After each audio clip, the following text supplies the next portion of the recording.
But in the name of the Creator, the Redeemer, and the Holy Sustainer. Amen. Keep seated. Last Sunday, Sandy preached about faith and how it is important to take one step at a time in times of despair and woe. Luke talked to his disciples about it, and it did not matter how small one's faith was if it were from the heart. A mulberry tree could even be uprooted and planted in the sea upon a command of faith. The 2 Sundays before last, we had readings about the relationships between the rich and the poor. Today, we have a second reading about faith. Not surprising as we follow the road with Jesus to Jerusalem, that site where Jesus will have his own faith tested as his life comes to a physical end. Even Jesus had his faith tested. Yet another example of how we can relate to the life of Jesus as we move through our own journeys.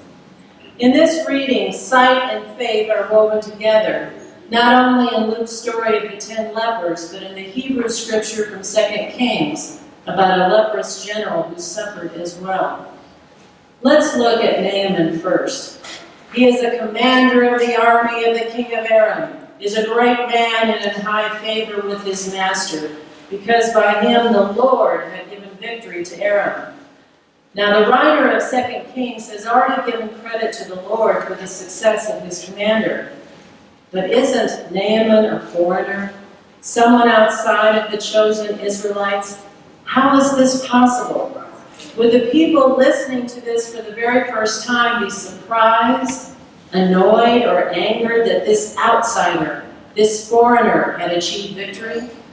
It seems that Naaman has it all except for the fact that he had a form of leprosy. Oh, not the super bad kind that our mind leaps to, because he was able to be a successful general, but a form that would have been very annoying, to say the least, especially for a proud warrior. What happens with his pride, however? First, he listens to his wife's maidservant, a young girl from the land of Israel. What? A powerful commander pays attention to a servant, one that is a foreigner to him? That demonstrates the frustration with his skin disease, doesn't it? Her statement, "If only my Lord were with a prophet who's in Samaria, he would cure him of his leprosy." Next, without hesitation, Naaman goes to his king and tells him of this possibility. The king of Aram goes along with Naaman and writes a letter to the king of Israel. Seems like a simple thing, right? Here is where an easy solution gets bogged down between the notions of 2 kings. Can you imagine leaders not being able to get to agree on an issue? I mean, the Israeli king takes offense with the context of the letter, not truly understanding that the king of Aram had no expectations of this Jewish king to do something, but rather for him to contact the prophet. Miscommunication rears its ugly head. Fortunately, the word gets to Elisha the prophet, who takes Naaman off the king's worried hands. Perhaps a nice set of clothes would not have been torn if the king had been properly thinking. Naaman immediately seeks out Elisha with his horses and chariots. Imagine a scene from a movie about biblical times. It would have been an impressive sight to show the power of this commander. And even though Naaman goes to Elisha's house, a messenger is sent outside to him with the order, "Go wash in the Jordan 7 times, and your flesh shall be restored, and you shall be clean." What? Are you kidding me? I have come all this way revealing my skin problem to a king and now to a prophet of a different religion, and he doesn't even have the courtesy to come out and meet me, the king's general, face to face? What is this? So Naaman's pride returns and he is very angry. He wanted pomp and circumstance, and he wanted an immediate cure with some fancy hocus-pocus hand maneuvers. And the Jordan? Why can't I wash in my own special rivers, not the disgusting waters of Israel? This is a major diss, man, and I'm not going to be a part of it. Naaman was a fussin' and a fuming, don't you know? He turns away in a rage, but calmer heads prevail. But again, this comes from servants, and Naaman listens to them. That is a miracle unto itself. With great psychology, the servants pose a situation. If the solution were a difficult fight and great courage were needed, you would certainly do this, O general. So why can't you just do a simple thing? What is the harm? It's worth a try, right? Just go soak yourself. Well, of course, they would not dare say that. But Naaman does carry out the dip of 7 times in the Jordan, and voila, his skin condition has been cured, and he is clean. Naaman, the foreigner, the alien of the land, the stranger, perhaps even considered an immigrant, declares, "Now I know there is no God in all the earth except in Israel." Naaman is grateful. He is impressed. He has a monumental conversion on the spot, and Elisha recognizes his genuine faith. So much so, when Naaman reveals he must accompany his king to worship the king's gods, that's lowercase gods, Elisha tells him to go in peace and not to worry. It is a win-win situation for everyone. Then what about those 10 lepers in Luke's gospel? Jesus continues his journey to Jerusalem, and he is going through the region between Samaria and Galilee. There is a problem here because these two places border each other, so there is no in-between land. Why do you think Luke writes it this way? Are we in a figurative frame of mind or a literal one? Could this be a way to set up the makeup of the lepers? We don't know the nationality of the 9, but we do know that one is a Samaritan. Remember what that meant to the Jewish listeners of his day. Samaritans were regarded as half-breeds, not true Israelites. In ancient times, there had been a war up north, and most Israelites had been killed or taken into exile. A few unimportant, run-of-the-mill Israelites were left behind to live in this region known as Samaria. As time went by, other foreigners were forced to live there. As a result, they not only intermarried with remaining Israelites, mistake number 1, but they brought their own gods with them, mistake number 2. That was not good, was it? They even chose Mount Gerizim as a place to worship and not Jerusalem, mistake number 3. Then they interpreted the Torah differently from the southern Israelites. That was definitely mistake number 4. Their egregious sins were the perversion of the race and the religion. Thus they were outsiders, lesser than, disgusting people. Do you see how the Jewish listeners might have problems hearing in Luke about even the Good Samaritan? And now a most grateful man prostrated himself at Jesus' feet and thanked him. Wait for the drum roll here. And he was a Samaritan. Ooh, that would have hurt the listeners' ears.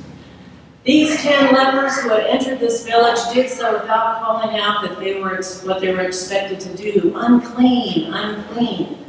Rather, they approached Jesus, although keeping a distance, because they had the really nasty leprosy, and called out, "Jesus, Master, have mercy on us." Outlandish behavior, the audacity to flaunt the rules about being unclean. And then Jesus, rather than dismissing them, banishing them, cursing them, well, maybe Jesus wouldn't have done that, Jesus saw them, not just an outward glance, but saw their suffering, their separation from society, their inability to thrive in this world due to their skin condition. Again, obviously worse than Naaman's. Jesus tells them to go report to the priests that essential step to return to normalcy found in the book of Leviticus in chapters 13 and 14. I imagine since they did not instantly slough their skin disease, they must have thought Jesus had failed them. But as they walked, they were made clean. 9 of the men continued to do as Jesus had directed them. We don't know if they high-fived each other, jumped around in a great celebration or what, but we assume they ran to be given the seal of approval by their temple priests. One man, however, when he discovered the change that had come over him and that he was truly healed, separated from the group and turned back, repented, showed a sense of metanoia, that Greek word which means to turn around.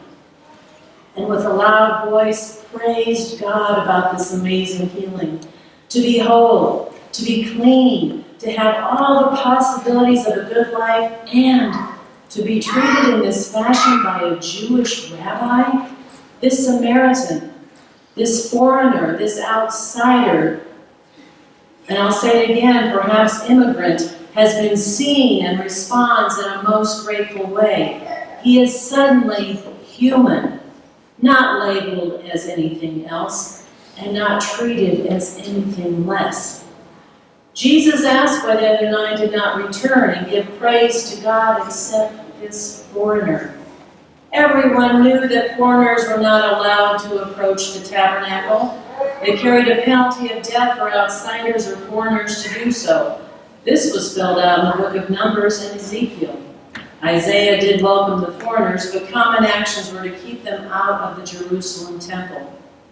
Is this one of the reasons the Samaritan returned, knowing his fate if he continued to the priests with the others?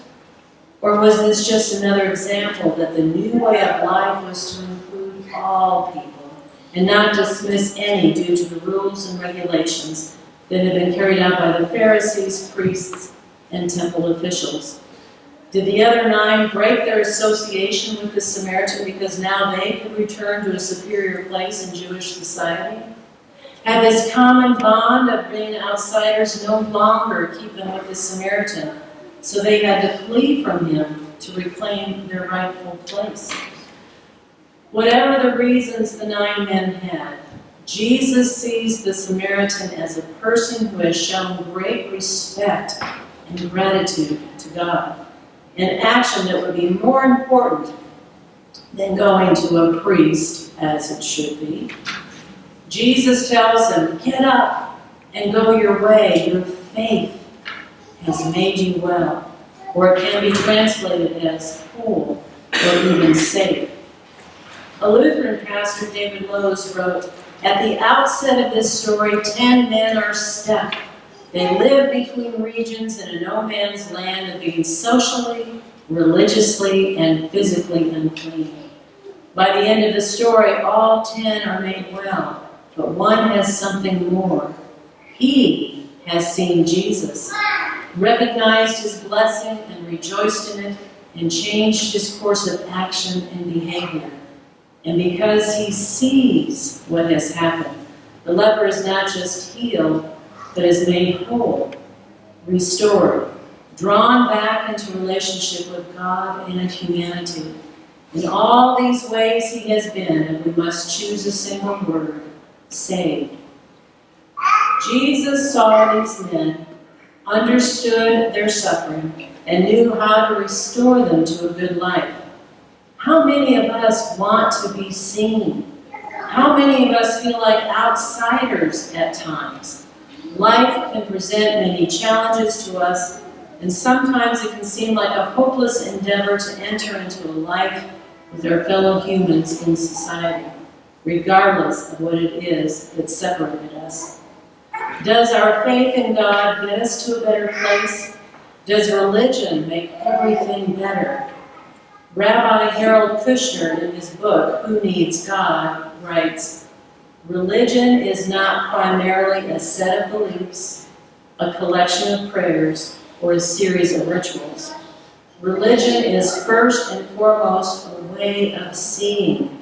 It can't change the facts about the world we live in, but it can change the way we see those facts, and that in itself can often make a difference.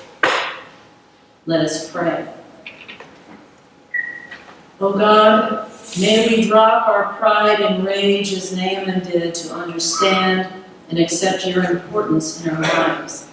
May we follow Jesus' example and use our eyes, our hearts, our minds, and our souls to see you in the outsiders, the foreigners, the immigrants, the Samaritans in our lives and society. May we see you in ourselves as we examine our actions towards all. May this lead us to a healing of our leprous conditions so we may cry aloud out alongside this 10th man, this Samaritan, with praises to you and prostrate ourselves in front of Jesus the Christ in gratitude and in humility and in love.